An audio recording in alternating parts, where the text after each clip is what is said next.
congratulations. This is yours. Enjoy Thank it you. for 1 month. I appreciate it. Thanks, Bob.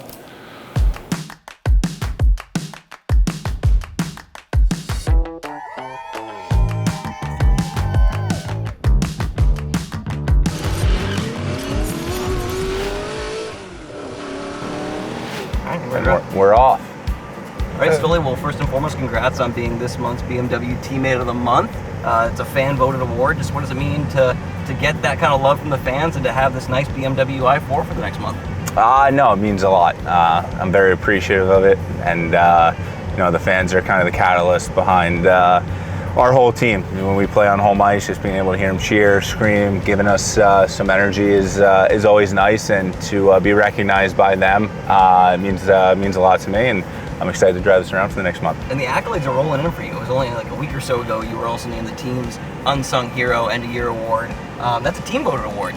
The guys in the room voted you for that. What does it mean to get that kind of love from the guys you spent this whole season with? It's super special. I mean, obviously, I take a lot of pride in working hard, being a good teammate, and going out there and giving the team the best chance to win when my name's called. And for them to recognize that means a lot to me, and something I take a lot of pride in again. And it's been a lot of fun. It's been a great year for me. I've enjoyed it, and here's hoping to another 2 months here. I don't know if you've been on NHL.com recently, but if you search the leader in goals against average, it's you.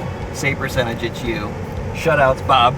Some up for Bob, 6 shutouts. Yeah. But what does it mean at this point in your career, like you said, to have the season you're having and to be leading categories like that in the NHL?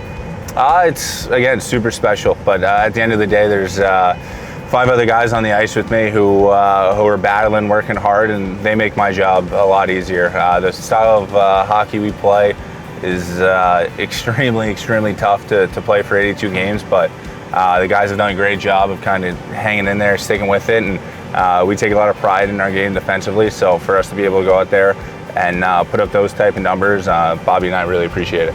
Going all the way back, usually when you talk to a goalie and you kind of get the goalie origin story, it's usually, I was 5 or 6 or 7, we needed a goalie that day, I raised my hand, now I'm a goalie for the rest of my life. Was it like that for you, or were you a goalie from day one? I was kind of a goalie from day one. My older brother was a goalie, so I kind of got all his hand-me-down gear, but when he was playing, I was his biggest fan, always supporting him and always going to his games, being loud and rowdy. So, I kind of, once he was done playing, I kind of knew that it was my turn to get in there, and I couldn't have been any more excited. He was my goalie coach the first couple of years before I really got to, play junior and whatnot, and that's when you start having goalie coaches. But he's meant the world to me and is a huge part of my success. You talk about family growing up in New Jersey. You were the first ever NHL goaltender from New Jersey. Just what did that mean to you? Was that something you even knew about before it happened?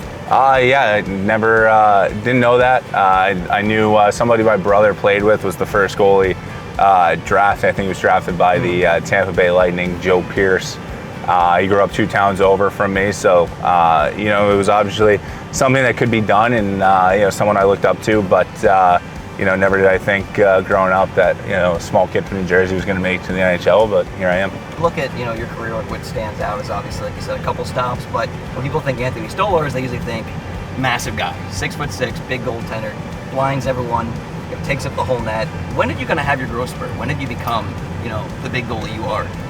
Probably when I was 16, turning 17. I was pretty average height in my freshman and sophomore year of high school. I think I was around like 5'10", 5'11" my freshman year, and then like 6 foot, 6'1" my sophomore year, and then my junior and senior year I kind of hit that growth spurt, and it was a little awkward for me, especially as a goalie. You kind of have those longer limbs, so you're trying to get coordinated with your body and adjusted. But it took me a little while, but I ended up figuring it out. Anytime I tell fans I want to talk to you, they always ask me to ask you this. I haven't asked you yet. Can you dunk? I cannot dunk. When was the last time you tried to dunk? I've never been able to dunk in my life, which I'm sorry to say. It's I just have never been able to. I'm more of a sharpshooter, I'd say. 3-point shooter, but no, I cannot dunk. We always hear about Bob's, routine and his dedication, and obviously it's paid off with his career and the Vezina trophies. As someone that's now spent a full season with him, what is maybe the 1 or 2 things you really picked up from him that maybe you've either applied to your game or just really impressed you? From a goalie aspect, probably just his edge work and flexibility. I mean, some of the things you watch him, he goes out 20 minutes before our goalie sessions even start, and he's just doing his little his edge work, and just seeing how he can go from being in a full split like on his ankles to standing to his feet is super impressive. And that's something that I've tried to work on, especially with Tally, just trying to get my edges, because you can never be too good of a skater, especially as a goalie. And another thing off the ice, just the way he recovers and the way he takes care of his body. You can see why his durability is so high, and he's able to play so many games. Just the way he treats his body, the stuff that he does, the cold tubs, the massages, the stretching. It's something that I've kind of tried to incorporate in my game as well. And you talk about the teammates and the guys. This is your first year with the Panthers. Just what has this transition been like? We always hear what a great room that is, and of course, just driving around, everything you see around you, just being in South Florida. Just how great a year has this been for you in that aspect? It's probably been the most fun I've had my entire career.